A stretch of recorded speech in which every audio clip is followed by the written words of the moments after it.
Welcome back to the Pain Game YouTube channel. Today we are focusing on the life and times of legendary boxer Terence "Bud" Crawford, who is fighting for his fourth weight world title this weekend against Israil Madrimov. And I'm lucky enough to be going to this fight. I've never been to America before. This is going to be unbelievable to see Terence Crawford live and in person. It's a dream come true, and not only him, but all the other great fights on the card. And I'm looking forward to doing the live stream. I hope you all join us and watch it. If it's UK time for you, that'll be about 1 a.m. Sunday morning, and we are going to the wheels fall off, including an Eminem performance. It's going to be crazy. But how is Terence Crawford so great? Well, by definition, he has won a world title at 3 different weight classes already, including becoming undisputed champion in 2 of those weight classes, racking up 4 belts in those 2 weight classes. It's insane. And now he is moving up the challenge for his 4th weight world title. That'll be 20 pounds heavier than the weight he started fighting as a pro at over a decade ago. And 2 of the things for me that make Terence Crawford so special is his genius IQ in the ring and his ability to stay calm under pressure. I always watch him in amazement of how he figures out his opponents time and time again. And no matter how much fire they bring the storm. He is so calm in there. It doesn't matter what happens, he is never rattled. And in researching Terence Crawford's life story ahead of today, there is clear reasons as to why that is the case. Now, Terence was born on September 28th, 1987 in his hometown of Omaha, Nebraska, to his mother, Deborah, and his father, Terence. His dad worked in the Navy, and his mother was the main caregiver to him and his 2 sisters. His mother wasn't the most affectionate woman in the world, as you'll learn as this story goes on. In fact, she once said in an interview, she didn't actually like to be touched. And actually, one of the few times his mother was even affectionate towards him was when it was really, really bad, when his uncle, Michael, was stabbed through the heart and killed by apparently an ex-girlfriend, which is fucking crazy, by the way. And Terence was obviously, upset about it, and she made an exception for that. You know what I mean? It was that level of rarity. And by the sounds of it, this really fucked Terence up afterwards, because he was having nightmares about the casket, and he couldn't sleep alone. He didn't even want to go for a bath alone because he was frightened someone's going to come and get him. He was severely traumatized and probably having panic attacks over it. God knows the lasting impression that this had on his young mind. And no wonder he's such a hard bastard now, because he's fucking grown up with that sort of shit. Now, luckily for Terence, at the age of 7, a local boxing coach called Carl Washington actually asked him if he wanted to come and train at the boxing gym, because previously his dad, granddad, and uncle had all trained there, so it seemed like a natural fit. And with the permission of his mother, he ended up going. And it's crazy to say this because the kid was 7 years old, but that was a bit of a life-saving moment looking back on it, because he'd been kicked out of 5 schools at a young age, right? He was a bit of a nightmare, and this gave him some way to channel all of that anger and energy into something productive. He was actually, despite being a naughty kid, very coachable. And as with most kids, when you're interested in something, all of a sudden the smart kid comes out, and he was a very smart kid. And when Terence's dad was home from the Navy, he would tell his dad all about his dreams of becoming a boxing world champion, and his dad would tell him, look, when you're in that ring, don't play around. You can't play boxing. That's how you get hurt. You got to be ruthless. And even now, all these years later, 30 years later, when people ask him, how are you so ruthless in that ring? Because he's such a nice guy out of it. He quotes his dad and said, my dad told me. And that has literally been one of the best things to happen to him, because he is a lovely guy outside of the ring. He is cool. He is chill. But when he's in there, he is a savage. Now, unfortunately, Terence picked up a bad hand injury, which meant he was having to wear a cast on his right hand and he couldn't box anymore, but he wasn't having it. He was like, no, I'm still coming to the gym. I'm just going to switch to southpaw and I'll learn that way and I'll just fight with my left hand. He got so good at fighting southpaw, he had to retrain how to fight orthodox again when his right hand had fully recovered. That is why now he's the best even at fighting in both stances. And this is another example of the greatness of Terence Crawford, because he's a right-handed fighter who now prefers to fight southpaw but switches consistently throughout a fight, can confuse opponents, all because as a young kid he wouldn't be denied a training session. It's just more evidence of what a unique individual he is. Now, Terence's mother and father had completely different parenting styles. The dad, when it came to boxing, was saying he's going to be a world champion, I totally believe in him, and the mother was saying he won't be shit, word for word, you're never going to amount to anything. Bit weird, just at least let him have a little bit of hope. But this kind of taught Terence a valuable lesson, which has probably helped him later on in life, which is that sometimes, especially in boxing, you're going to be in a situation where no one in the world believes in you but you. And sometimes that's all that you need. And that single-minded tunnel vision that was developed through decades of, I mean, debatably child abuse when we get onto some of it, but it carried him through a lot of tough experiences, and I think he had to learn the hard way from a very young age because of his mother. Are you never going to amount to anything? Did you really believe it? Some things that I said to him, I wanted him to be a man. And don't be afraid of nobody. That's a hard lesson to learn, you're 12, 13. Yeah, but he had to learn it. I am a little bit confused as to how telling your son he's never going to amount to anything is helping him become a man. I paid the kids, I said, if y'all can whoop Bud, I give y'all $10 a piece. Could none whoop him. You're paying other children to beat up your son. You see, if you did that now, you'd have social services around. Like, if you want him to get better at boxing, just take him to the gym and let his coach train him. Do you know what I mean? Her putting fucking 10 quid up every time someone beats her son up is just mental. Well, I was always getting in trouble. So I was always getting a whooping for something. So at a point in time, it just became numb to me. Well, it ain't gonna hurt. It ain't nothing but a belt or something. First time it hurt, though. Yeah, I was a little kid. So she hit him so much and so regularly that eventually he was just numb to the pain of it. It's weird because on the one hand, that is horrendous and you wouldn't want anyone's kids to go through that in the modern day. But this sort of insane boot camp style shit she put him through clearly helped him in some way to become immune to pain and to be such a tough boxer. And he is tough. You wonder if he'd never had that crazy childhood, if he would still be the Terence Crawford of today. He was 13 when he said, Mom, you're not gonna whoop me no more. He took the belt from me. I grabbed the belt and told her, you ain't about to hit me no more. What is this? This is mental. This is insane. Did that change you?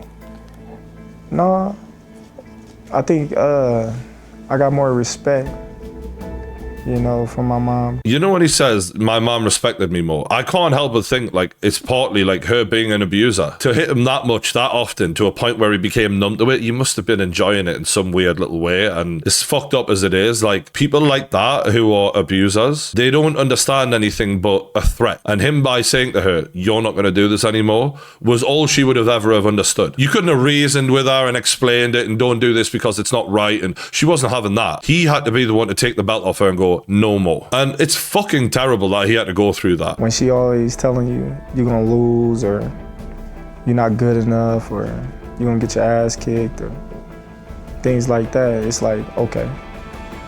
When I win this tournament, she gonna say congratulations or good job or I'm proud of you. But it never happened. What he remembers is all those years wanting for you to say, I love you. yes. Yep. Yes. And you didn't do it. Nope. I grew up not liking the word. Why? I don't know. Never liked the hugs growing up as a kid. I never liked nobody to kiss me growing up as a kid, and it just grew with me as I got older. This woman is so fucked up from her own experiences that she's just transferred all of that trauma and all that shit she's been through straight to her son. The fact that she kind of tried to disguise it as, I was just trying to motivate and become a better boxer, in my opinion, she's an abusive person. And it was just an excuse to say, oh, well, I did it to make you a tougher kid, a better boxer, make you a man. Bullshit. She must have went through a lot of shit and she's just put her own kid through a whole load of more shit because she wasn't able to break the cycle. And any rationalizing of it after the fact, just it doesn't wash with me. Like, and as you can imagine, Terence's dad was his best friend in the house. And with a mother like that, how could you not be? The guy must have come across as a saint because he actually was nice to Terence and would say the things like he loved him and that sort of stuff. But the mother and father were both alcoholics and there was a tumultuous relationship. The dad would storm out, and even as a little kid, Terence would be crying, and it seems like a really fucked up place to grow up in. But one positive to come out of that is it does seem that Terence has completely broken that cycle. He is a devoted dad, very caring, affectionate and soft with his children, completely tells them he loves them and is there for them in every single way. So fair play to him, he's learned what not to do from being in that situation. Now, while Terence's home life wasn't going so great, his amateur boxing career was going great, and he'd become the #1 ranked lightweight in all of America. He'd won 3 separate tournaments on the road to the 2008 Olympics, and everything was set for him him to go and try and claim Olympic gold. But unfortunately, he did end up getting a last-minute defeat before the Olympics, which bumped him out of his spot. And then he had a decision to make. Do I continue or do I turn pro? And for him, his style had always been more suited to the pros. He'd never dreamt of becoming Olympic champion as a kid. He'd dreamt of becoming the world champion. So it only made sense that now was the time at 20 years of age to turn pro. And in his first pro fight, he KO'd Brian Cummings in the first round. It was a dream start to his pro career. However, that dream was about to turn into a fucking nightmare, because little did he know later that year he would get shot in the head. Mental. Now, this day was like any other day to him. He had a day out, went to play dice to try and win some money. He had a good win in this dice game and decided to call it a day, jumped in the car, ready to head home. But as he sat in the car, a stray bullet comes through the back of the car into the back of his head, which is just above the neck, below the right ear. He immediately ducks, hits the deck. That car was getting sprayed with bullets, and as soon as he heard that the bullets had stopped, he got up, got behind the wheel and drove himself to hospital. Yes, I said that right. He got shot in the head and he drove himself to hospital. This man is a bad motherfucker. People thought Donald Trump was a bad motherfucker for what he did. This guy just gets behind the wheel. He's like, yeah, just go into the hospital. Not a problem. I'll sort it out. This is mental. Now, when he gets there, the doctors tell him how lucky he is that the panes of glass that the bullet had to go through actually made the bullet ricochet and spin so that it wasn't traveling in a straight line and therefore wouldn't do the level of damage it could have done and should have done if it had the desired effect that the shooter wanted it to. And apparently the bullets weren't even aimed at Terence, they were aimed at someone else, and he was just caught in the crossfire. And what this did for Terence was give him a wake-up call as to who he's hanging around with, what he's doing with himself, and just to completely motivate himself to get the absolute best out of his own life. And what helped Terence make those changes even more was becoming a father for the first time, as his high school sweetheart Isha had given birth. He knew he didn't want his kids growing up the way he did and the environment that he did. He wanted more for them. And he knew he had the perfect way to do it, but it was time to put that into practice. And this was the night that Terence Crawford would pick up his first world title at 135 pounds against Ricky Burns, the pride of Scotland, right? And he's in Scotland when this is happening. And for your first world title, doing it in a foreign country where all of these Scottish maniacs in the crowd are going crazy for Ricky Burns, the pressure couldn't have been on more. And the thing that really impressed me about this performance was the crowd was so behind Ricky, and Ricky was a come-forward fighter. And as you see there, Terence Crawford wasted no time asserting his authority and putting Ricky Burns in his fucking place immediately. I'm the boss in here. I don't care where we are. And that showed a level of maturity and confidence for such a young age that he belonged at the top. And it was funny watching this back as I was researching this, hearing the commentary. One of them was an old Scottish dude who was famous commentator for years, and he just kept making excuse after excuse for Ricky, saying Terence Crawford wasn't as good as I thought he was going to be, he's overrated, Ricky's just having a bad night, and how he's not actually that good at switching stances and it doesn't suit him. And I'm like, listening to this back 10 years later or whatever, and you think, God, you couldn't have sounded more stupid listening to this. He got it so wrong. And Terence basically, as you can see there, just hurt him, won every round, and absolutely dominated a guy who was known to be very gutsy before this and someone who doesn't go away easily. And it just looked like man against a boy in there. It was not a world title fight. And a world title fight's supposed to be close. It's supposed to be the two best in the world. It didn't look close at all. And that is a thing that is present throughout Terence Crawford's career. That is why he's so unbelievable. He makes close fights not look close at all. And in Terence's first title defense, he was put against Gamboa, who was a short but fast and explosive Olympic gold medalist. And actually, a lot of people were favoring to beat Terence Crawford, and they couldn't have been more wrong. Gamboa did have a decent start of the fight, and, you know, he used his quick reflexes.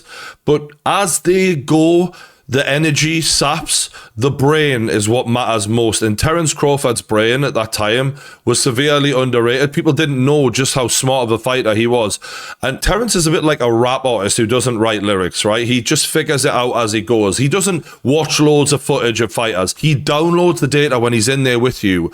And before the end of that fight, he's got you figured out and he's got your downfall nailed on. Both were showboating a little bit, playing around with each other.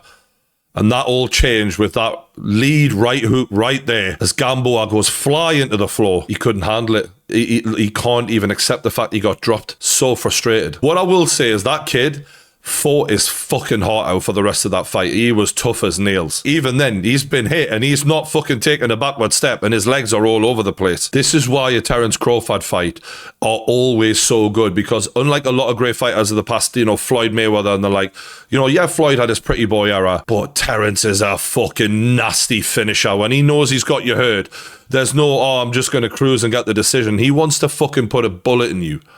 Look at that shot. Jesus. And when you fight fire with Terence, he times you perfectly and he trades in between your shots and he's always the one landing. It's amazing how often people think, I'm just going to fight fire with fire because he's the technical guy, therefore I'll have the advantage. You don't. He can beat you outside or inside. It's absolutely fine.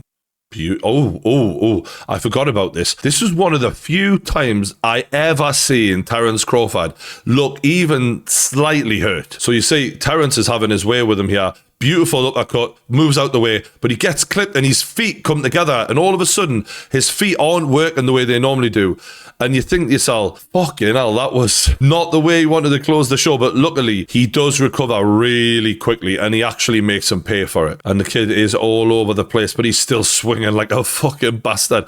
Oh my God, Jesus, what a left hook. Gamboa, mate. This kid was something else. Fucking straight back at it, straight after him. The dog in him. He's going for it, but fucking hell, the uppercut again puts him down, sits him on his arse, and the referee says that's all she wrote. And there's his mother in the crowd. This was a real coming out party for Terence Crawford. So then Terence jumped up in weight to 140 pounds for a second weight world title against Delorme. And as you can see by the tail of the tape, this guy had 22 wins, 1 loss, 5'11". Like, these aren't journeymen. You know what I mean? This is a world champion.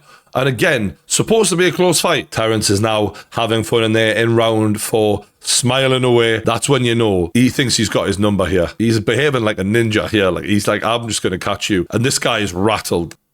Ooh, that 1-2 connected. And where people thought Terence Crawford's jump up in weight was going to maybe hurt his ability to take punches, give punches, all it did was make him better. His punches became more devastating with that extra 5 pounds behind him. Oh, and Terence is annihilating him there. Jesus, that is bad, man. This guy's a world champion with a guy moving up to fight him and he's getting bullied. That's it. The referee desperate to step in. It's all over. All over. Done. And Terence Crawford becomes the 140-pound world champion. Now, this one was interesting because it was one of the few times Crawford got real beef with another boxer ahead of a fight. This Lundy guy really got under his skin. And to be fair to him, pretty fucking handy in the ring. One of the things that gave Crawford a little bit of trouble in the first round is his unpredictability and very quick reflexes. And he caught Crawford there with a nice 1-2. Heads all over the place. He's swinging madly. He's not behaving in a traditional boxing way.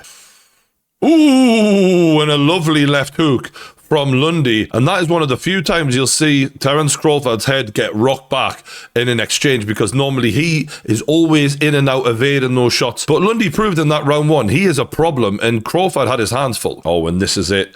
Terence Crawford gets the legs wobbling with a backhand. And he smells blood, and his finishing instincts are fantastic, man. Look at him. There's no room to breathe. No head movement's going to work. He's staying on him. And he does a good job of, when he is pouring it on, not leaving himself too exposed. He drops Lundy there. Fuck me, this referee's so animated, and he fucking hell. And Terence, straight away, immediately on him. You ain't getting out of this round, son. We're getting after it. And this is where beef gets you. There was no mercy showing. And look at Terence. He's even looking over the referee's shoulder to let him know, I fucking bullied you, mate. And after gaining the 140-pound title, it was time for him to go after the undisputed 140-pound crown. And it was against Julius Indongo. Again, this guy is a multiple belt world champion. Undefeated, should be on the level, should be a tough fight. Think again, Terence Crawford here in round 2, just picking him apart. And this is the first time where the guy goes down. You know, a lot of fighters, when they get a bit of success, you know, from a headshot, they just repeatedly target the head, they get in love with that, and then they end up fucking their whole game plan up and not sticking to it and leaving themselves vulnerable because they're doing the same thing over and over again. But Terence fucking Crawford is not most guys, and that's why he lands this devastating body shot where he varies it up.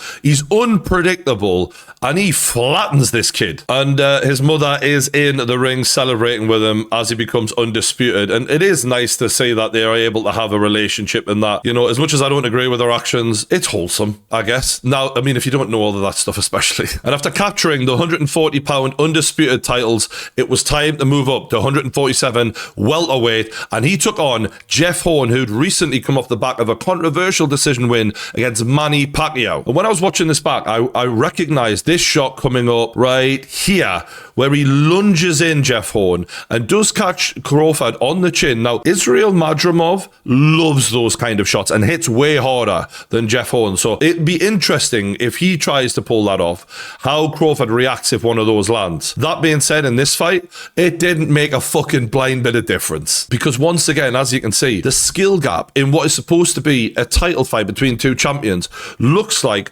Terence Crawford being the champion and this guy being levels below him. Crawford watches him coming in and clips his chin as he's moving on the way in. That is something that you'd need a fucking replay to really understand how great Crawford is here. The precision and the timing of this as Horn is moving in is absurd. A lot of fighters are better in the gym because they're relaxed, they're more composed, they can think better, they're not feeling the pressure of the crowd. Terence Crawford fights in front of a crowd as if it's just him and the guy and they're in the gym. There's just no pressure, there's no inkling that he's even feeling a shred of it. Big left hook. Oh, and another. And now he's unloading shots. Oh, and he bounces one right off the fucking side of his head, and the ref's giving it up for him. That ref saved him there. Fair fucks to the ref. And this is Bomac in his corner. For those who don't know, I haven't mentioned him much because I wanted to do a lot of the backstory on his family, but Bomac is a big part of the reason why Terence Crawford is Terence Crawford. He's a great trainer, very tactical, very clever, and really does a lot of the game planning for these fights, which is how, you know, Crawford is able to break these guys down so easily. Now, the final fight I'm going to focus on is Terence Bud Crawford versus Errol Spence Jr. for the undisputed 147-pound title. This was highly debated because both men had great careers and both sets of fans were constantly arguing all over Twitter of who was the real king of this era. The theory behind Errol Spence winning was that he was just too big, too strong. He was going to come forward, put it on Terence, and he wouldn't have the answers. But Terence Crawford always has the answers. And look, I've got to give credit to Errol Spence. He really came for the win and he gave everything he possibly could have done. And to see him get dropped so easily in 2 rounds, this is a guy who's never lost before. And Errol learned a valuable lesson. Like, you can't be lunging in, leaving your chin open, stuck in the mud like that. With Terence Crawford, you have to be in and out. Your hand position has to be perfect. You can't make mistakes. I mean, it's not fair, but it's the way it is. You've got to constantly be moving. You can't be in range and just standing there with massive pockets of your body and face wide open. Your defense has to be impregnable. And look, Errol came for it, right? He fucking threw down and went for him, tried to put him in the corner and bully him. It didn't impact Terence. So cool, so calm, just fought his way out. He didn't even try and circle out there. He can circle out now if he wants, but his ego, he's like, no, I'm going to punch my way out. I'm going to beat you out of here. This was personal to Terence, and I don't mean that Errol Spence was a beef situation. This title was personal. He was fed up with people not giving him the credit he was due. And this is one of those rare times where I actually start to feel really sorry for a champion boxer because of his pride, man. This was supposed to be so close. This was supposed to be a 50-50 fight, and he got the dog shit beaten out of him. And look at that.